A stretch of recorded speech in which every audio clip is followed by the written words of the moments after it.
You're listening to the Washington Times Network on WSRadio.com. I'm Faye Willams, your host, and today we have a very special guest. We're going to be talking with Mr. John Mearsheimer, who is the R. Wendell Harrison Distinguished Service Professor in Political Science. How are you, John? Fine, thank you, Faye. John, of course, has expertise in several areas: in foreign policy, United States foreign policy, international relations, military strategy, nationalism, nuclear deterrence, the causes of war. We want to go right to you. If you have an opening statement, or would you prefer that I go ahead and ask you questions? No, I would prefer that you ask me questions, Faye. Why do you think that the Israel lobby in particular has been so much more effective in influencing American foreign policy than other ethnic lobbies have? The Israel lobby has no opposition. There is no powerful Arab-American lobby or no effective Palestinian lobby. So, in effect, the Israel lobby has the field all to itself. When you take into account that it's very well organized, very well funded, and has tremendous influence on Capitol Hill and in the media, you can see that it is a remarkably powerful lobby. Why do you think the Arab American population failed to mobilize an effective lobby of the same capacity as Jewish Americans have? You know, considering that the Arab American population is of similar size and affluence as Jewish Americans in this country. Well, I think there are two reasons for that. The first is that the Arab American community is fragmented. It's not just comprised of Palestinians who think mainly about supporting the Palestinians. It's comprised of Arab Americans who come from countries like Syria and Egypt and Saudi Arabia and so forth and so on. So it's not a terribly coherent whole. The second reason is that the Arab American community is by and large a more recent community. They came to America after World War II. Most of the American Jewish community can trace its roots back to before World War I. So American Jews have had more of an opportunity to assimilate into the American mainstream and learn how to play the game of American politics.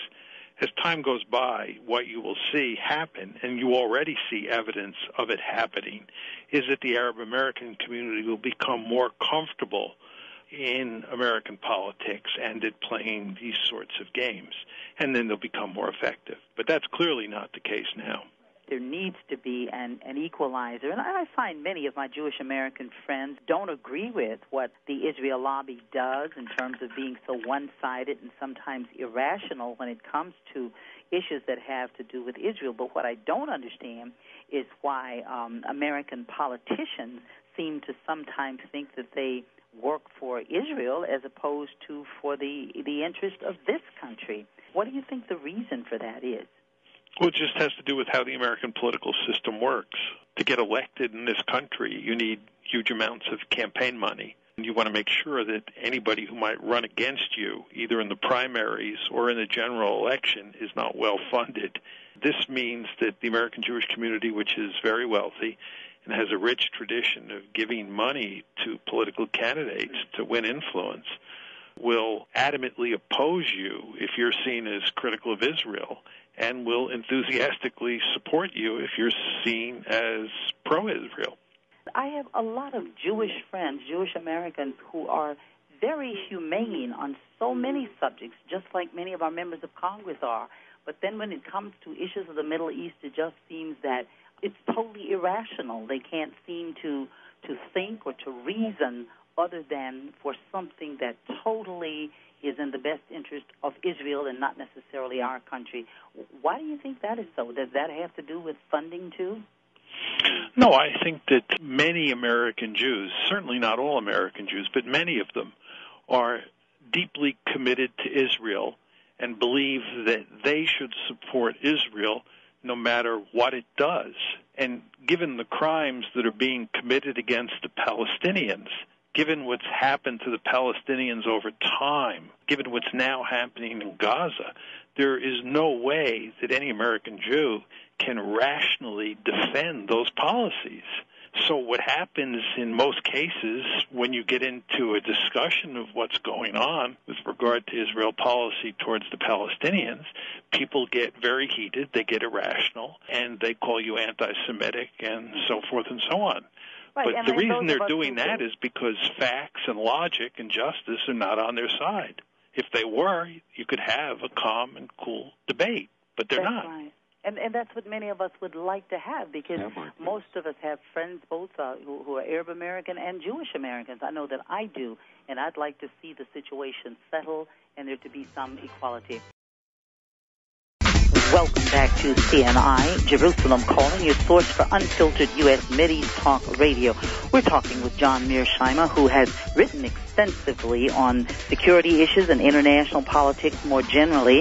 And I know that he recently did an article called Sinking Ship, the attack on the Gaza Relief Flotilla jeopardizes Israel itself.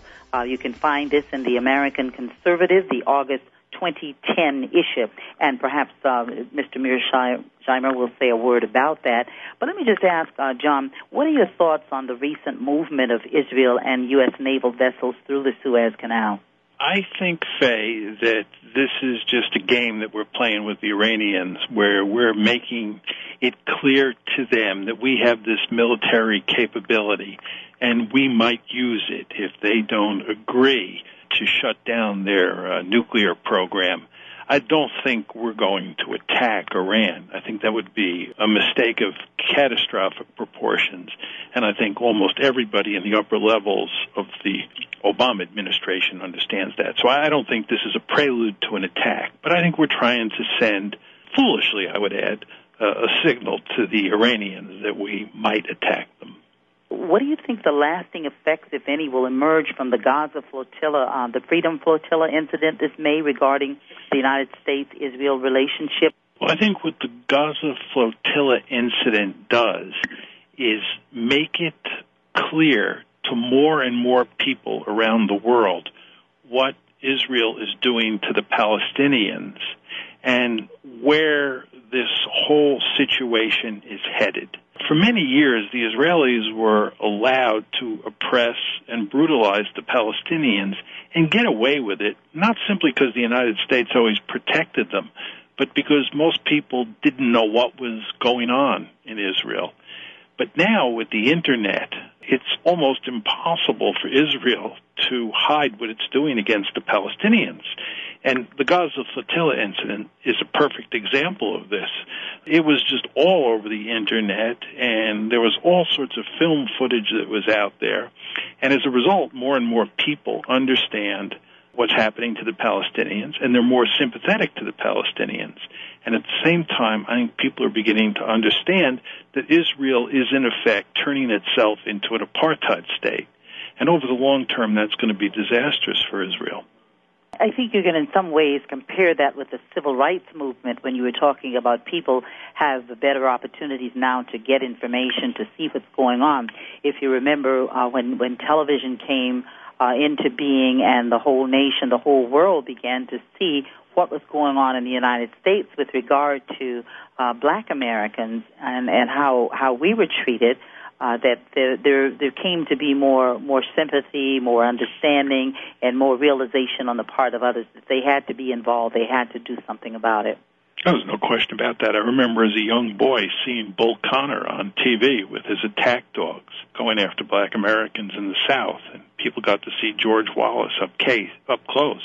You got a very good feel for what was going on in the South, and there's no question that aided the civil rights movement greatly. But the Internet is an even greater force multiplier than television because you can get alternative information on the Internet. One of the real problems in dealing with the Israeli-Palestinian conflict in the United States is that the mainstream media is so pro-Israel that you hardly ever get the other side of the story. But what the Internet does is that it allows people on the other side to tell their story.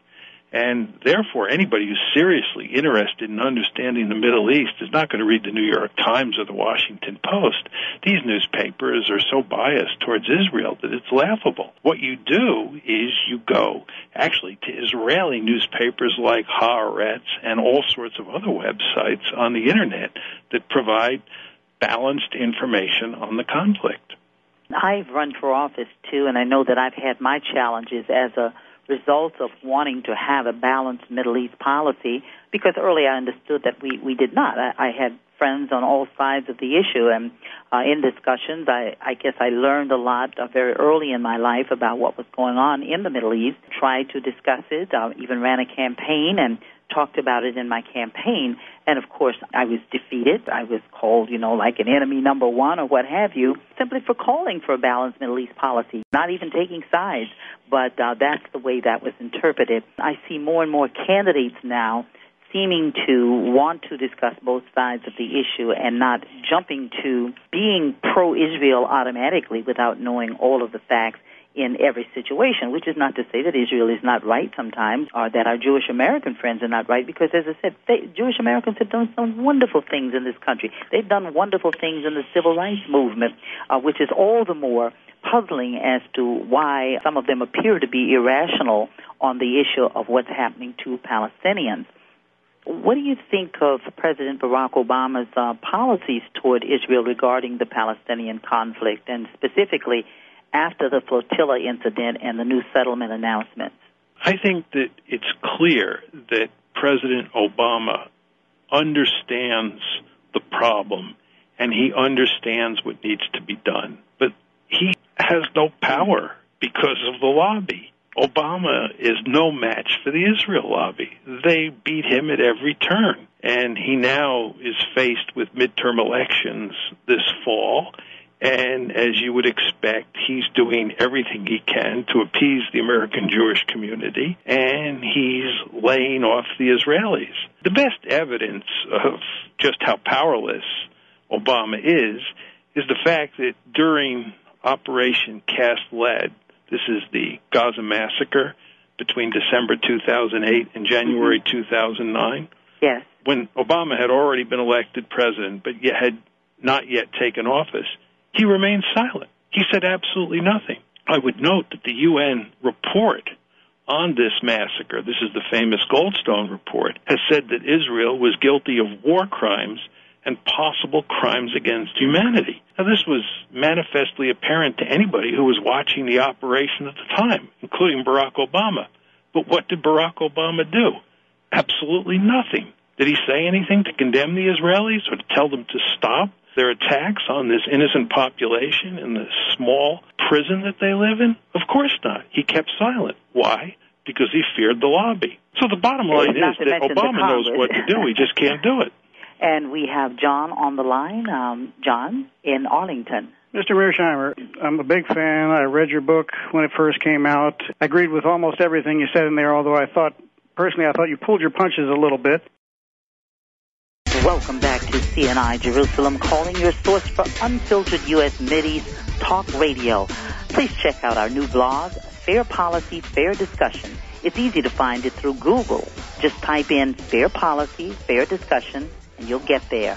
When we went to break, we were talking with John in Arlington, and we're going to allow him to finish his question. And, of course, our special guest is Dr. John Mearsheimer. We'll let John from Arlington ask his question now. The peace organizations, church-related organizations, and Arab organizations, and organizations like CNI are trying to do. Can you conceive of them having any impact if they don't get to the point where they're actually collecting money and actually contributing it to candidates? That's a difficult question to answer. I think that the biggest problem that the lobby faces is that Israel is turning itself into an apartheid state. And that is not in the American national interest, not to mention the fact it's certainly not in Palestinians' interest and it's not in Israel's interest. And I think that as time goes by, more and more people will understand that, and the lobby's influence will weaken as a consequence. I think more and more American Jews will be unwilling to support Israel no matter what, but I think that that's going to take time. I think in the short term, it's almost impossible to envision a situation where interest groups or lobbies are formed that can funnel money into the political process that's designed to counter the Israel lobby. It's just not going to happen. And as far as the media is concerned, there the key is the Internet, as I said before. The lobby's influence in the media is really quite remarkable, but that's in the mainstream media. The Internet more generally, or on the Internet more generally, their influence is limited, and that's where the other side of the story is getting out. So I think over time, but it's going to take a considerable amount of time. It's going to take many years. My next question then would be, do the Palestinians have any time? It seems to me they're going to end up in Bantustans with they already are 10 years or something. Yeah, they already are in Bantustans. No, I mean, right. you have, I sometimes call it an incipient apartheid state. Others would say it's already a full-fledged apartheid state. But there's no question that the Palestinians are going to end up in Bantustans if they're not there already. Gaza is one large Bantustan. It's a giant open-air prison. And that's what the Israelis have in mind for the Palestinians, because they intend to control all of what we used to call mandatory Palestine. But the problem that they face is that if you look at the population figures inside of Gaza, inside of the West Bank, and inside of Green Line Israel, you'll see that there are shortly going to be more Palestinians than Israeli Jews. So you're not going to be able to have a democracy in Israel, because the Palestinians would outnumber the Jews. So this is the great dilemma that they face. This is why they'd be much better off going for a two-state solution. But they're incapable of giving the Palestinians a viable state of their own. It's just not going to happen. And the end result is you'll get a greater Israel that's an apartheid state. Okay, John from Arlington, thank you so much for your call. Find out more about CNI at our website, www.cnionline.org, or on our blog, Fair Policy, Fair Discussion. Dr. Mearsheimer, would you talk a little bit about your article, Sinking Ship, that's in the American Conservative now? Yes, I have a piece coming out that deals with the consequences of the Israeli attack on the humanitarian flotilla that was bound for the Gaza Strip on May 31st, in which 9 people were killed on one of the ships. And I make the argument that this botched operation, and it was a botched operation. If you read the Israeli press, they even treat it as a botched operation. It shows a number of things. One, that the Israeli military has a habit of making a mess of every military operation it gets involved in these days. And if anything, it sort of shows that the Israeli military has become the gang that can't shoot straight.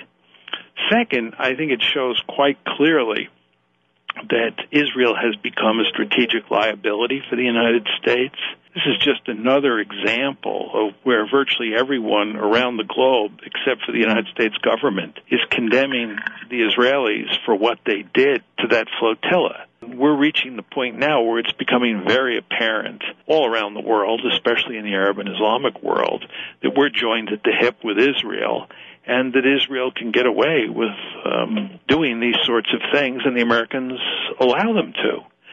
And then finally, I think it shows clearly that the Israelis are bound to keep or determined to keep the Palestinians locked up in the Gaza Strip and in a handful of enclaves in the West Bank, and then eventually you're going to end up with an apartheid state, as I said to the previous caller, John.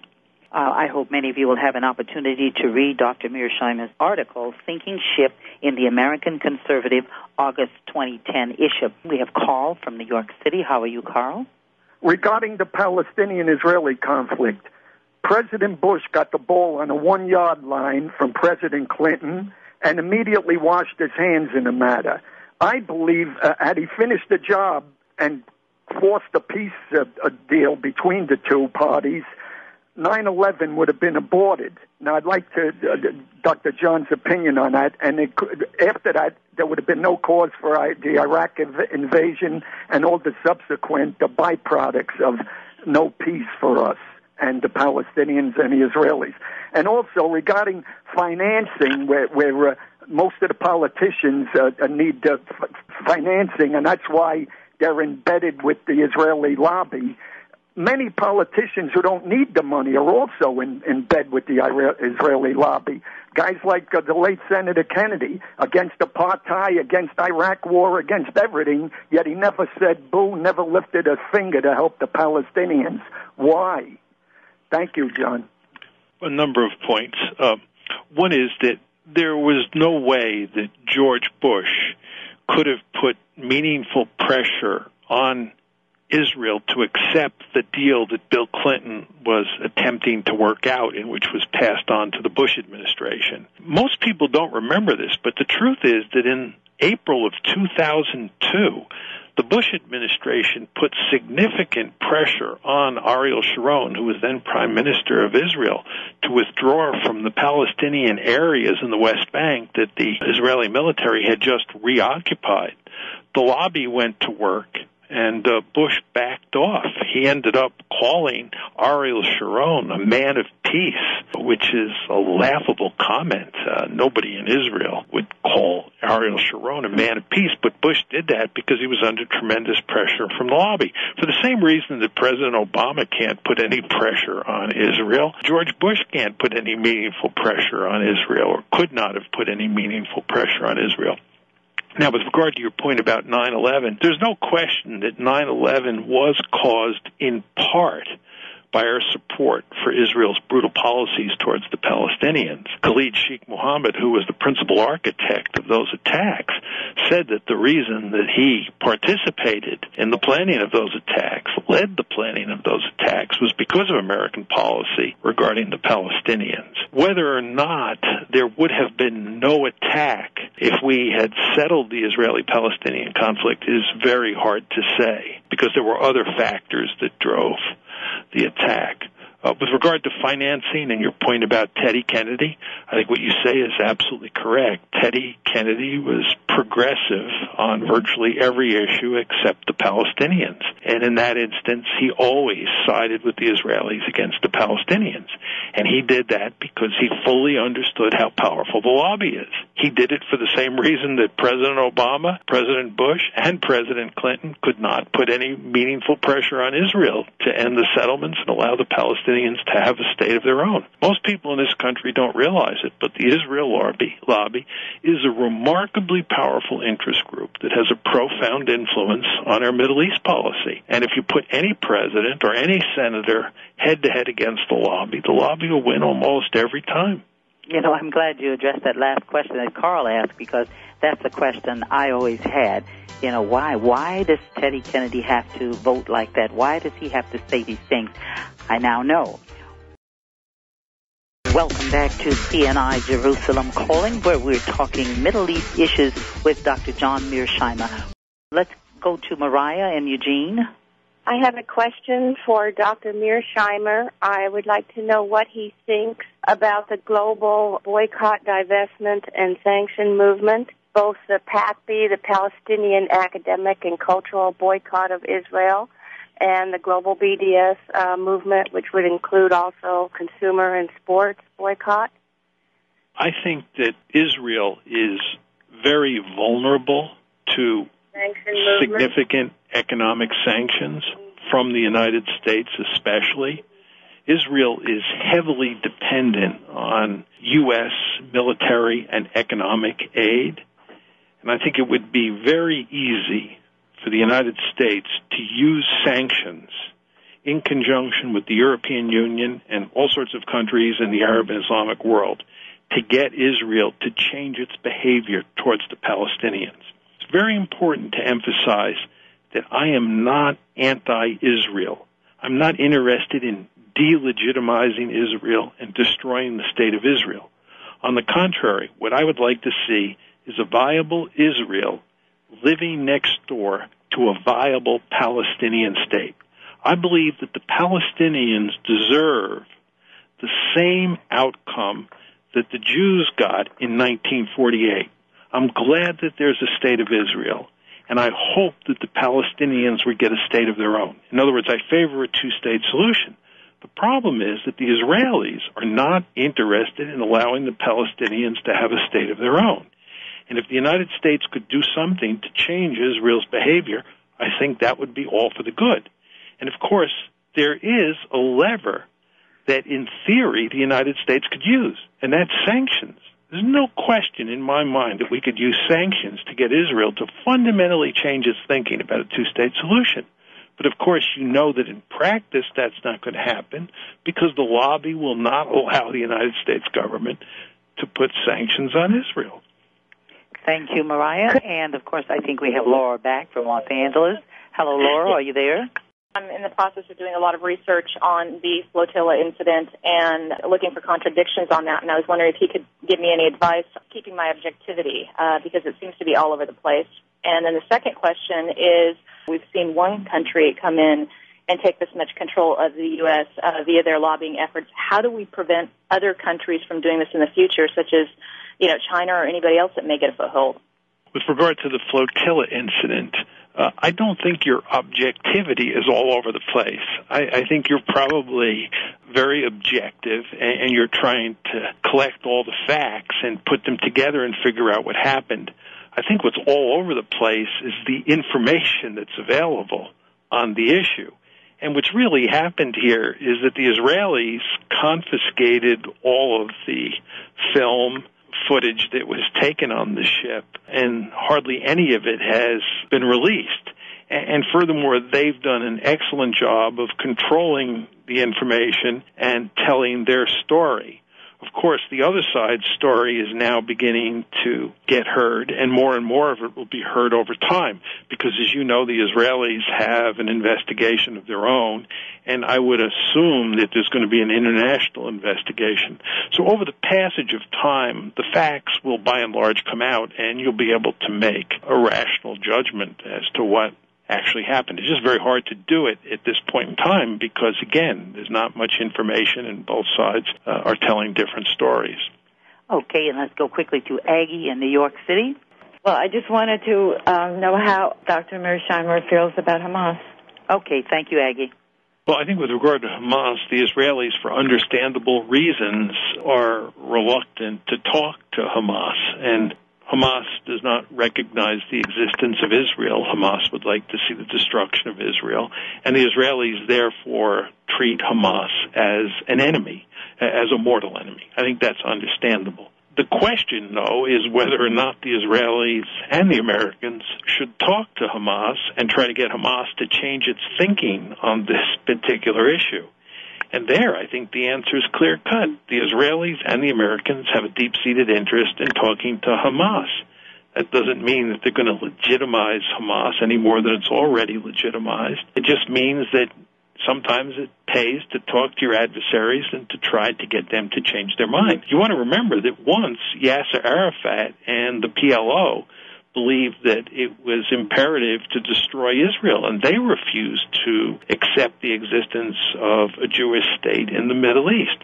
But eventually, Arafat and the PLO changed their mind. Now you have a situation where it's possible to negotiate with them over a two-state solution. If you can do it with Arafat, why can't you do it with Hamas? So I think it makes good sense to talk to Hamas, which is not to say to agree to their belief that Israel should be destroyed. Do you think that serious peace talks are possible with Netanyahu and Hamas? No. And you don't think so? No, I don't think we're going to have... I think these proximity talks are a joke. I think if you had serious negotiations, direct negotiations between the Palestinians and the Israelis, they would be a charade. And the reason is that the Israelis have no interest in allowing the Palestinians to have a viable state of their own. And as long as that's the case, these talks will go nowhere.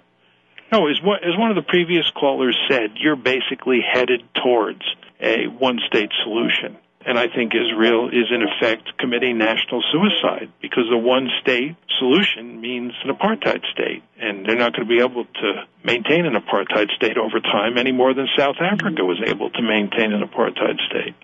Do you feel that sending further aid ships to breach the blockade would prove beneficial to the Palestinian cause? I think there's no question about that. I think it keeps the issue on the front burner. It makes the Israelis look like the bad guys and the Palestinians look like the victims. I think the Israelis would do anything they can to prevent more flotillas. And it's for that reason that I think you're likely to get more flotillas. We certainly have had some VIPs on the flotillas or offering to go, and I think that sort of raises the stakes here. It raises the issue higher in the press and media. So let us hope that someday soon all of these problems will be worked out, and I think we have to continue sharing information as you have chosen to agreed to share with us today. We thank you so much for being on, and we hope, Dr. Mearsheimer, that we'll soon be talking about peace all over the world. We'll soon be talking about peace all over the world. We'll soon be talking